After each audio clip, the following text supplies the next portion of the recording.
Class 9th के बच्चों को मेरा गुड मॉर्निंग। और मैं आप लोग को आज पहली क्लास में आपको विजुअल क्लासेस के माध्यम से मैं आपको इधर से मेरे पास पता चला कि मुझे 9th का भी क्लास लेना है। तो अभी तक मैं आपको सिर्फ नोट्स प्रोवाइड करवा रहा था, मतलब जो हमारे पास 9th में जो पढ़ना है, मतलब सीबीएसई के वेबसाइट के अकॉर्डिंग जो मेरे पास बुक अवेलेबल है उसके अकॉर्डिंग जो मेरा फर्स्ट चैप्टर है वो आईटी इंडस्ट्री, मतलब आईटीई इंडस्ट्री, मतलब करें इंट्रोडक्शन, मतलब इंट्रोडक्शन टू आईटीएस इंडस्ट्री, मतलब करें मतलब आईटी होता क्या है उसके बारे में हमको आप लोग के बारे में जब बताना है। आईटी आपका 9th से ही स्टार्ट होता है, इंफॉर्मेशन टेक्नोलॉजी। तो अभी तक आप लोग बेसिकली पढ़ रहे होंगे, मतलब बेसिक जो मतलब नॉलेज क्या होता है, वर्ड क्या होता है, एक्सेल क्या होता है, या फिर क्या कहता है कैसे आप फिगर ड्रॉ करते हो, कैसे आप पेंट ब्रश करते हो, कैसे आप क्या कहता है टेबल बनाते हो, कैसे इंटरनेट यूज हो, हल्का फुल्का नॉर्मल सी जानकारी आप लोग को दिया गया होगा 8th क्लास में। अब 9th में इसी को डेप्थ करते हुए आईटी को स्टार्ट किया। आईटी इंडस्ट्री कैसे डेवलप हुआ, कैसे उसके बारे में जानकारी मिला, कैसे उसको बनाया गया, कैसे मतलब उस पर काम होता है, ये सब के बारे में हम आज आपको हल्का ब्रीफिंग से आपको बताएंगे। फर्स्ट चैप्टर जो मैं आपको मतलब भेजा था नोट्स, वो था आपको इंट्रोडक्शन टू आईटीएस इंडस्ट्री।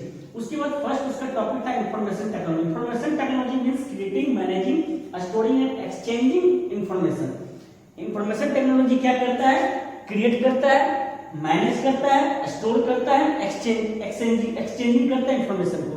मतलब इंफॉर्मेशन को आप क्रिएट करने का मतलब बना सकते हो, मैनेज कर सकते हो, चेंज कर सकते हो, बदल सकते हो, स्टोरिंग मतलब उसको जमा कर सकते हो, एक्सचेंजिंग इंफॉर्मेशन मतलब उस इंफॉर्मेशन को अगर कोई चेंज करना है तो आप उसको बदल नहीं सकते। It includes all types of technology used to deal with information such as computer, hardware and software technology. ये क्या करता है? बहुत सारे टेक्नोलॉजी, सभी टाइप के टेक्नोलॉजी से लैस होता है, डील विथ इंफॉर्मेशन के साथ डील करता है, such as computer, hardware and software. जो आपके computer, hardware and software technology है उसके थ्रू, उसके दोनों को मिलाकर ये सारे इंफॉर्मेशन इसका हम लोग तैयार करते हैं। ये किसके हेल्प से होता है? आपका हार्डवेयर और सॉफ्टवेयर टेक्नोलॉजी के हेल्प से, ठीक है।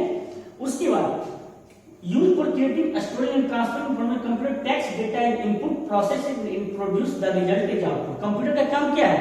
आपसे इनपुट लेता है, इनपुट जो भी आप देते हो उसके बाद क्या करता है? प्रोसेस करता है, then produce the result as a output. मतलब जब ये आप इनपुट दे देते हो उसके बाद डेटा को मतलब क्या करता है? ये प्रोड्यूस मतलब प्रोसेसिंग करता है। प्रोसेसिंग के बाद जो ये रिजल्ट आपको आउटपुट के रूप में देता है, ये आपका क्या होगा? कंप्यूटर का वर्क होगा। कंप्यूटर का वर्क हम आपको आपके 9th क्लास में गए तो हम आपको बता, 8th क्लास में कभी अगर पढ़ाई हम नहीं, मेरे क्लास में होता आप लोग की क्लास में, तो अगर जो भी टीचर गया तो कंप्यूटर का वर्क यही होता है, पहले इनपुट करता है, इनपुट ले लिया, आप जो भी उसको इनपुट दोगे उस पर क्या करता है? प्रोसेस करता है, प्रोसेस के दौरान फिर उसको आफ्टर दैट आउटपुट देता है, ठीक है। अब उसके बाद the information is the result of data processing. Data refers to the fact of raw material which are processed to get the information.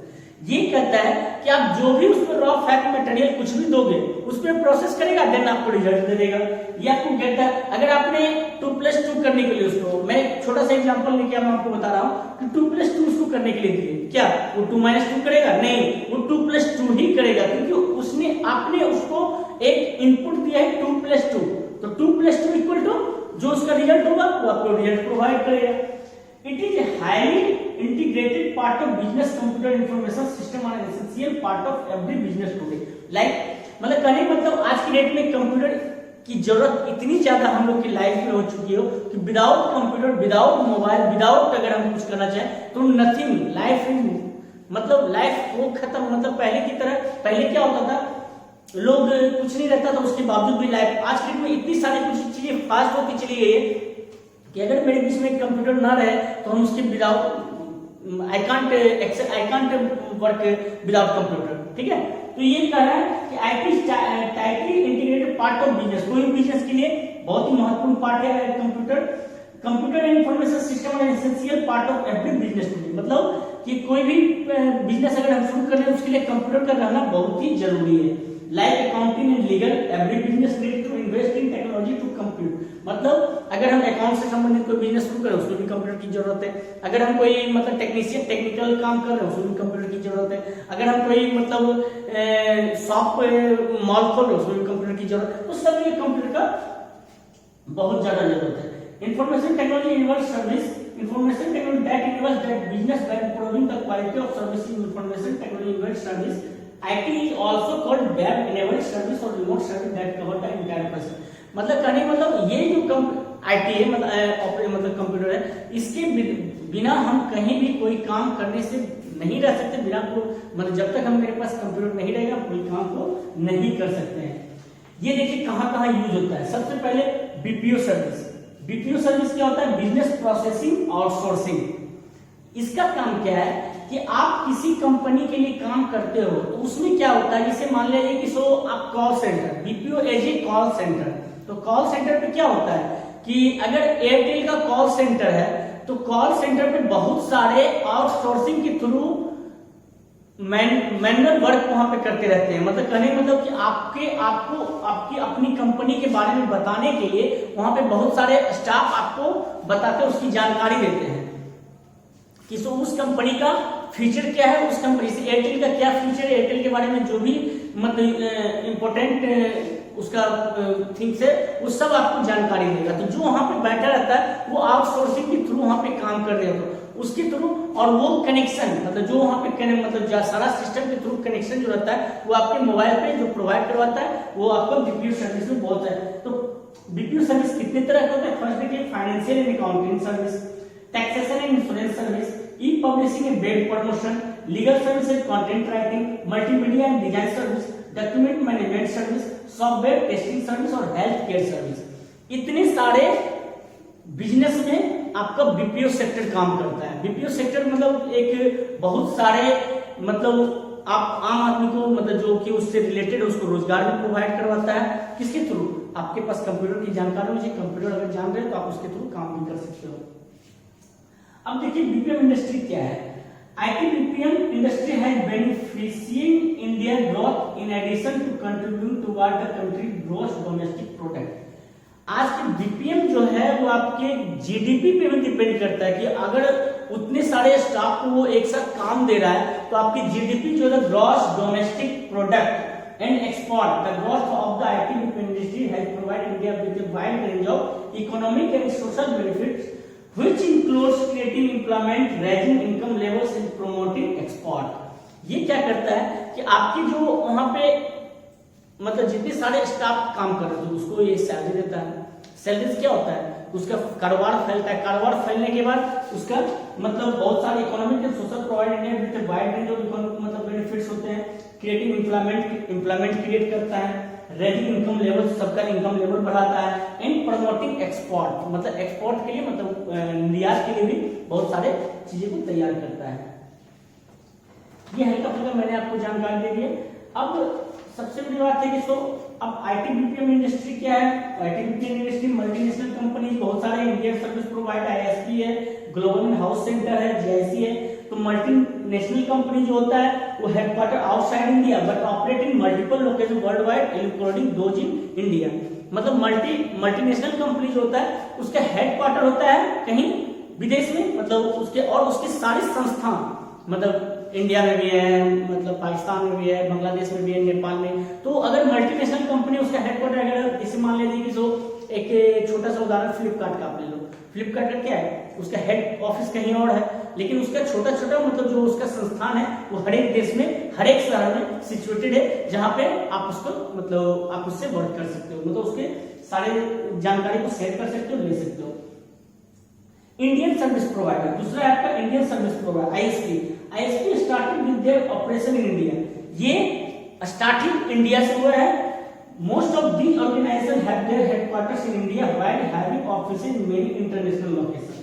इसका बहुत से ज्यादा जो भी कंपनी का मतलब आपका मतलब ऑफिस है वो इंडिया में है, लेकिन इसका कुछ ऐसा ब्रांड जो कि मतलब हेडक्वार्टर इंडिया में लेकिन ऑफिस इसका इंटरनेशनल लोकेशन में भी रहता है। जैसे मान लीजिए कि while most have a client base which is global as well as domestic, there are some that have focused on serving only the Indian clients. ये सिर्फ ओनली ऑन इंडियन क्लाइंट्स के लिए यूज होता है। इंडियन क्लाइंट्स में बहुत सारे जो फैसिलिटी होते हैं उसको प्रोवाइड करता है, लेकिन हाँ इंटरनेशनल कहीं ना कहीं इंटरनेशनल में भी ये थोड़ा बहुत इसका ऑफिस मिल जाता है, जहां से उसको अगर कोई जानकारी मुहैया अगर जानकारी लेना है तो वहां से अपना जानकारी देता है। Global in house centre, GIC organization cater to the needs to their parent company, only do not serve external clients। उसके बाद अब हो गया, ये तो हुई जानकारी कि आईटी होता क्या, आईटी कहाँ कहाँ यूज होता है। तो हम लोग आपको बताया यूपीओ सेक्टर में होता है, ग्लोबल सेक्टर में होता है, मतलब बाहर के ऑफिस में, इंटरनेशनल ऑफिस में भी इसका यूज होता है, डोमेस्टिक सेंटर में भी इसको यूज होता है। तो आईटी एप्लीकेशन। अब मैं अगला जो आपको क्लास बताऊंगा, आपको अगला चैप्टर जो बताऊंगा, 2 क्लास में इसको समाप्त करना है मेरे सारे चैप्टर को, कि आईटी का यूज कहाँ हुआ। आईटी का यूज आपको एवरीडे लाइफ में, लाइफ जैसे कि कार्य मतलब आप कंप्यूटर गेम खेलने के लिए, आपको पढ़ाई करने के लिए, आपको क्या कहता है कुछ भी अगर आपको करना है तो आईटी का यूज होगा, आपको सिस्टम का यूज होगा। आप लाइब्रेरी यूज करते हैं, लाइब्रेरी का यूज करने का मतलब क्या है कि आप ऐसा सिस्टम बनाइए जिससे कि आप यहाँ पे बैठे हुए कुर्सी पे और कोई अगर बंदा आता है कहते सर मुझे 9th के फिजिक्स का बुक चाहिए, आप यहाँ पे सिस्टम पे देखो कि 9th का जो फिजिक्स का बुक किस रेक पे कहाँ पे रखा हुआ है, ठीक है। आप यहीं पे अपना सिस्टम पे सारे को और यहाँ से फिजिक्स का बुक को ओपन करो और वो बता देगा कि चौथे अलमारी के तीसरे वाले मतलब क्या कहते हैं रेक पे वो रखा हुआ है। यहाँ पे आप देख लो, उसका सारा कोडिंग करके रखो और सीधे वहां से जाएगा बंदा, वहां से निकाल के। अगर आपके लाइब्रेरी में क्या होता है, बहुत सारे बुक रखते हैं तो पता नहीं चल पाता है कि उसका पहले क्या होता है, इन्फॉर्मेशन लिखने के लिए हर एक टेबल पे, हर एक उसकी जगह पे वहां पे लिखना पड़ता था। अब अगर कंप्यूटर, बहुत सारे लाइब्रेरी में कंप्यूटर आ चुके हैं तो वहां से एड्रेस बता देता है ये बुक यहाँ पे रखा हुआ है, तो आप आराम से जाकर उस बुक को ले सकते हो। Work place, office environment, computer application are used perform office work more effectively. मतलब कहने का जब से कंप्यूटर हमारे ऑफिस में, हमारे स्कूल में, हमारे सब जगह आ चुके हैं तो कार्य करने की क्षमता भी बढ़ गई है और कार्य करने की जो मतलब गति थी वो भी बढ़ी हुई है, और जो भी हम काम करते थे वो बहुत ही स्मूथ और बहुत ही कम टाइम में परफॉर्म करके मुझे मिल रहा है। एजुकेशन में क्या यूज है कंप्यूटर का? Computer information technology extensively used in education for teaching, learning, assessment.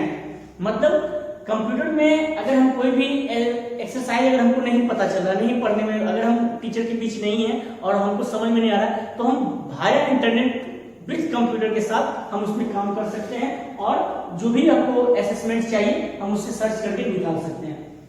This software and hardware technology used for creation and transmission of information in various forms, including still pictures, audio, video, and animation to the learners। मतलब सीखने के लिए अगर हम audio चाहें, video clip चाहें, मतलब कोई पिक्चर अगर लेना चाहें तो हम इंटरनेट के थ्रू या फिर कंप्यूटर के साथ काम कर सकते हैं।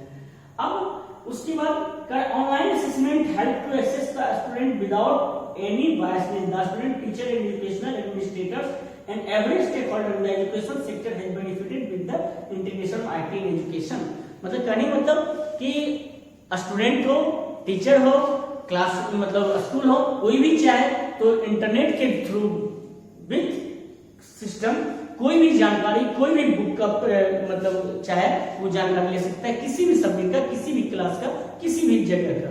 तो बहुत ही अब ICT in the classroom, there are many ways in which of the ICT used education in the classroom, such as e-learning classroom, a smart board presentation, video and experiments, creation of image and video, desktop publishing of magazines, letter and document, educational games, learning in the CD-ROM media and gathering educational information on the internet। First क्या है e-learning classroom। आज के date में क्या है, हम लोग की क्लास स्कूल में क्या है, स्मार्ट क्लास की सुविधा है। सेकंड है smart board presentation, smart board पे हम लोग जो पढ़ाई करते हैं उसमें वीडियो और एक्सपेरिमेंट्स, हम जो अभी आपको वीडियो विजुअल क्लासेस जो भेज रहे हैं वो एक्सपेरिमेंट करने के लिए आप उसके थ्रू आप पढ़ाई कर सकते हो। Creation of image and video, आप इमेज एंड वीडियो का क्रिएट कर सकते हो। Desktop publishing of magazine, letters and documents, कोई भी मतलब आप मैगजीन पब्लिश कर सकते हो, लेटर पब्लिश कर सकते हो, डॉक्यूमेंट पब्लिश कर सकते हो। एजुकेशनल गेम्स खेल सकते हो। Learning in the CD-ROM media, gathering educational information on the internet, कोई भी अगर वैसा इन्फॉर्मेशन आपको इंटरनेट चाहिए आप इंटरनेट से एक्सेस कर सकते हो। ठीक है। अब आगे मैं आपको एक इसके बारे में बताएंगे एजुकेशन के पे कहाँ कहाँ यूज होता है, एनी टाइम एनीवेयर कहीं पे हम इसको यूज कर सकते हैं। लर्निंग मैनेजमेंट क्या होता है, टीचिंग एड्स एंड मीडिया क्या होता है, आईटी बिजनेस में कैसे यूज करें, कम्युनिकेशन में कैसे यूज करें, साइंस एंड इंजीनियरिंग में कैसे, हॉस्पिटल में कैसे आईटी का यूज होता है। तो ये सब सारी जानकारी मैं आपको, बैंकिंग में कैसे उसका यूज होता है, हम सारी जानकारी आपको नेक्स्ट क्लास में देंगे। ठीक है। और जिन्हें नहीं समझ में आ रहा है वो पर्सनल मुझे कॉल करें, मेरे व्हाट्सएप नंबर 9430695200, ये नंबर पे आप पर्सनल चैट कर सकते हैं, पर्सनल आप कमेंट बॉक्स में आप डाल सकते हैं। और अगर मतलब कोई भी आपको मैसेज है तो आप पर्सनल व्हाट्सएप पे ड्रॉप करें, मैं आपसे पर्सनल आपके टॉप से बात कर लूंगा और जो भी आपकी प्रॉब्लम होगा मैं आपकी प्रॉब्लम को पूरी तरह दूर करूंगा। Thank you, have a nice day, और आपका दिन मंगलमय। बाय।